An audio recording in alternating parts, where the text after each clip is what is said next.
Buen día. Continuaremos con el desarrollo de la unidad 4 denominada cinemática. En clases anteriores hemos estudiado la cinemática rectilínea, que es el estudio de los movimientos en trayectorias rectas de los cuerpos sin tener en cuenta las causas. En esta oportunidad estudiaremos la cinemática curvilínea.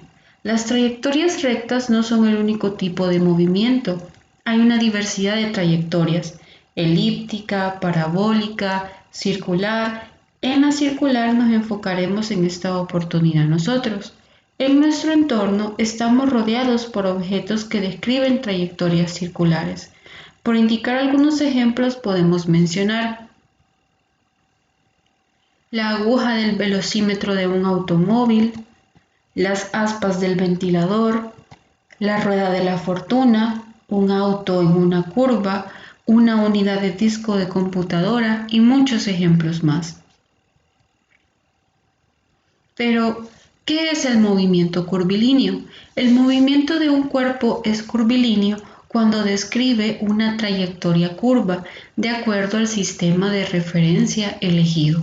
Para comprender mejor lo anterior, vamos a analizar a la siguiente imagen. Podemos observar al lado izquierdo de la imagen, en el plano XZ, se está realizando una trayectoria curvilínea, semejante al lado derecho de la imagen. En el plano XY también se está dando una trayectoria curvilínea. Pero si la misma trayectoria es observada, solo que ahora desde el plano XZ, ahora la trayectoria es rectilínea, pues estas curvas de acá no es posible visualizarlas desde el plano XZ. Es por eso que se describe una trayectoria curva de acuerdo al sistema de referencia elegido. Un cuerpo se mueve con movimiento curvilíneo cuando su velocidad cambia continuamente de dirección, pudiendo ser constante o variable su módulo.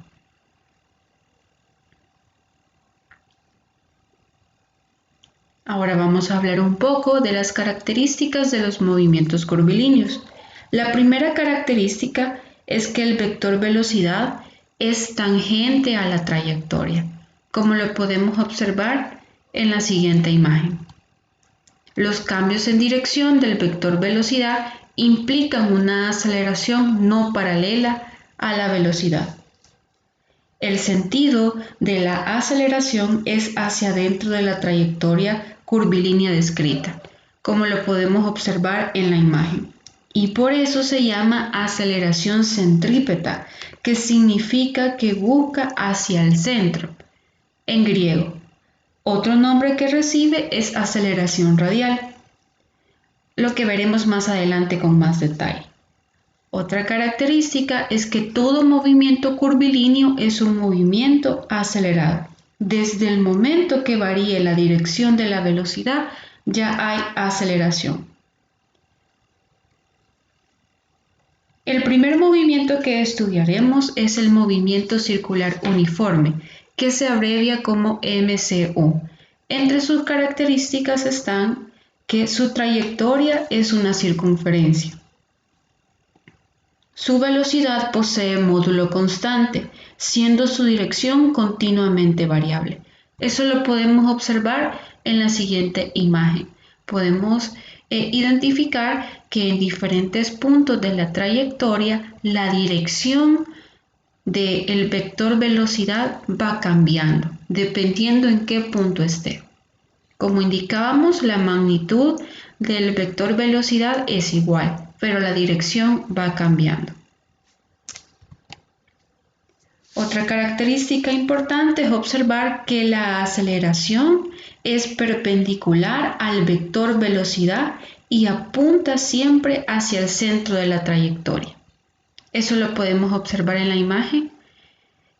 Perpendicular significa de que forma un ángulo de 90 grados. Lo podemos observar entre el vector aceleración y velocidad se forma un ángulo de 90 grados.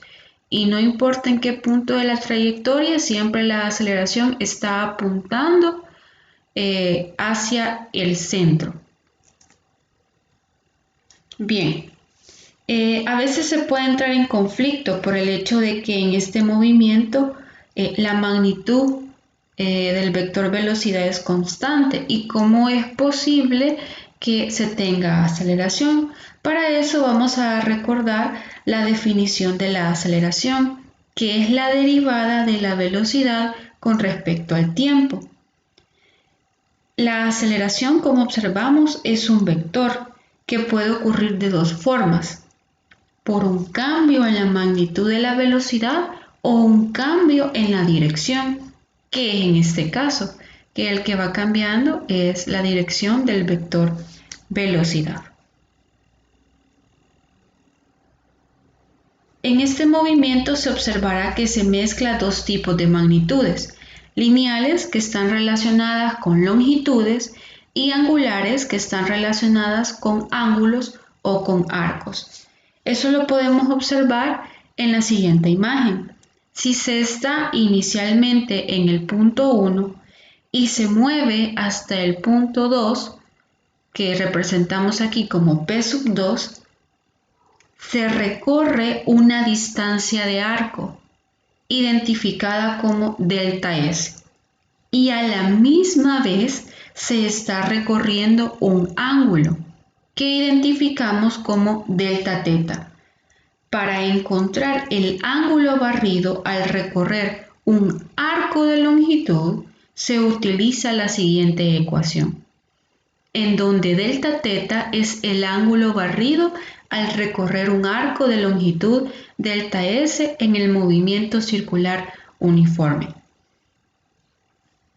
Importante, una partícula describe un movimiento circular uniforme cuando recorre arcos de longitud delta S proporcionales al cambio del tiempo. Vamos a desarrollar un ejercicio para explicar el uso de esta ecuación. Vamos a tomar de ejemplo que tenemos un arco de 0.25 metros y un radio de 1.50. Y si quisiéramos calcular el ángulo barrido, utilizamos la ecuación, sustituimos el delta S, que es de 0.25, y el radio, que es de 1.50. Entonces podemos observar que se eliminan los metros. Es aquí en donde surge la unidad de radianes, para distinguir que se refiere a un ángulo. Y es lo que mencionábamos al inicio del curso, que los radianes son adimensionales. Es importante mencionar que vamos a estar trabajando con dos unidades para los ángulos. Como mirábamos en la diapositiva anterior, estaremos trabajando con radianes y también estaremos trabajando con grados. Importantísimo saber las siguientes igualdades que vamos a presentar. Primero, que 90 grados equivale a pi medio radianes. 180 grados equivale a pi radianes. Y 360 grados equivale a 2 pi radianes. Estaremos trabajando con conversiones de radios a grados, de grados a radianes, de grados a revoluciones, y estas igualdades son claves memorizarlas. Vamos a tomar el dato anterior que teníamos de ángulo barrido, que era 0.1666 radianes. Lo vamos a tomar para ver un ejemplo de cómo se utilizan estas igualdades para convertir, en este caso, de radianes a grados. Teníamos 0.1666 radianes, tomamos una de las igualdades, la que generalmente se toma es esta, que 180 grados es igual a pi radianes. Entonces, lo utilizamos en el factor de conversión. Como quiero eliminar radianes, queda abajo radianes. Coloco pi radianes en el denominador y arriba 180. Se van radianes con radianes, haciendo esta multiplicación me dan 9.54 grados, o sea que 0.1666 radianes equivalen a 9.54 grados. En la descripción del video se anexan unos enlaces de cómo convertir de radianes a grados, de grados a radianes. Ahora vamos a ver otro término muy importante que es la frecuencia, que la representamos con una F, que es el número de revoluciones, vueltas o ciclo que efectúa la partícula en la unidad de tiempo. La ecuación es la siguiente: frecuencia es igual al ángulo barrido entre el tiempo.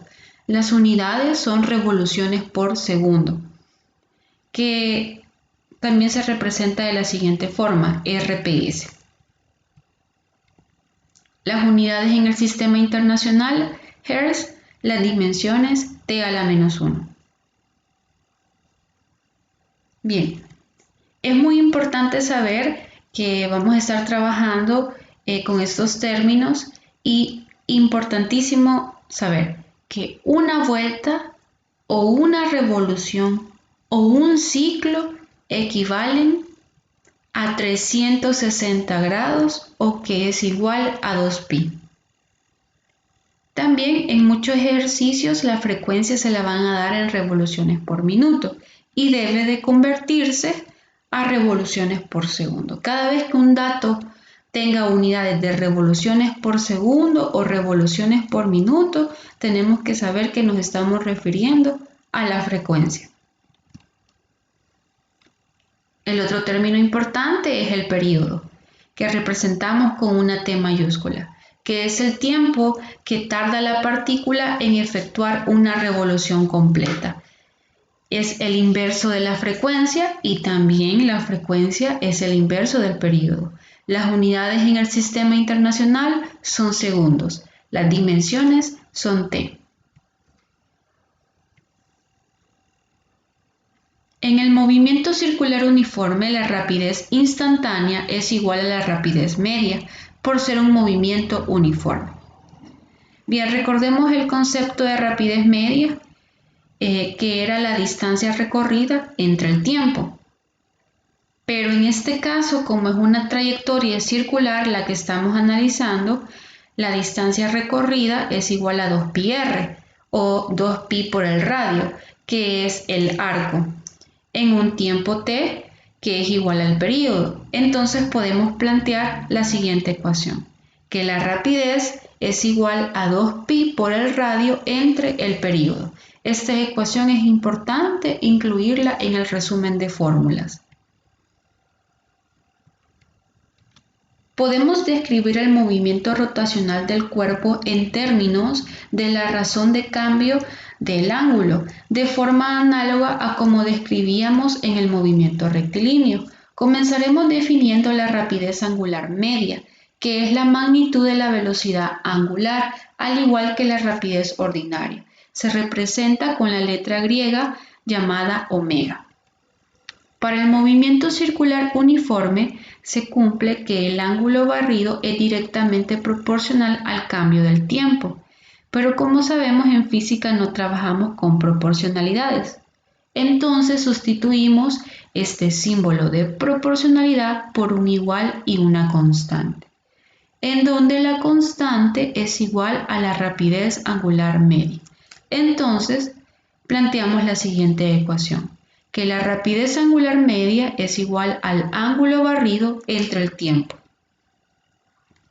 Ahora vamos a hablar de la rapidez angular instantánea. En videos anteriores mirábamos que cada vez que hablamos de instantánea tiene que ver con derivada.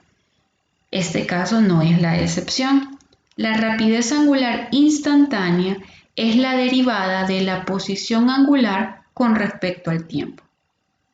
Para el movimiento circular uniforme se cumple que la rapidez angular media es igual a la rapidez angular instantánea para todo tiempo. Entonces, si el ángulo barrido es igual a 2pi radianes en un delta t igual al período, entonces podemos plantear las siguientes ecuaciones, en donde podemos ver que esta ecuación de la rapidez angular está en función del período y en esta de acá la rapidez angular está en función de la frecuencia. ¿De qué depende cuál voy a utilizar? Depende de los datos que tenga. Si tengo el periodo, con esta ecuación puedo encontrar la rapidez angular. Si tengo la frecuencia, con esta ecuación. Importante incluir estas ecuaciones en nuestro resumen de fórmulas. Bien, la magnitud que hemos introducido es la rapidez angular, que repito, se representa con la letra griega omega. Las unidades en el sistema internacional son radianes por segundo y las dimensiones son t a la menos 1.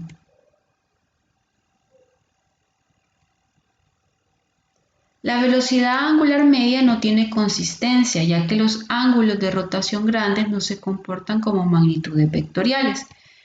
Pero sí podemos hablar de la velocidad angular instantánea, ya que los ángulos de rotación pequeños se comportan como vectores. Y podemos plantear que la velocidad angular instantánea es igual a la derivada del vector posición angular con respecto al tiempo.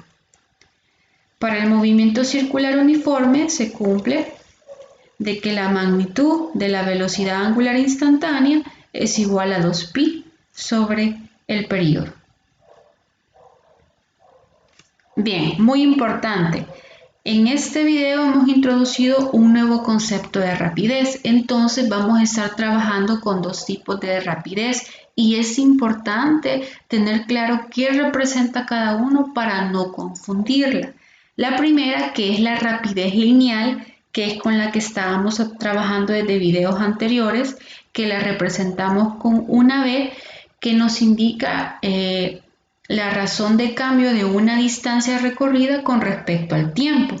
Sus unidades son metros por segundo. Ahora hemos introducido un nuevo concepto que es la rapidez angular, que representamos con la letra griega omega, que nos habla de la razón de cambio de un ángulo barrido o recorrido en un tiempo. Y sus unidades son radianes por segundo.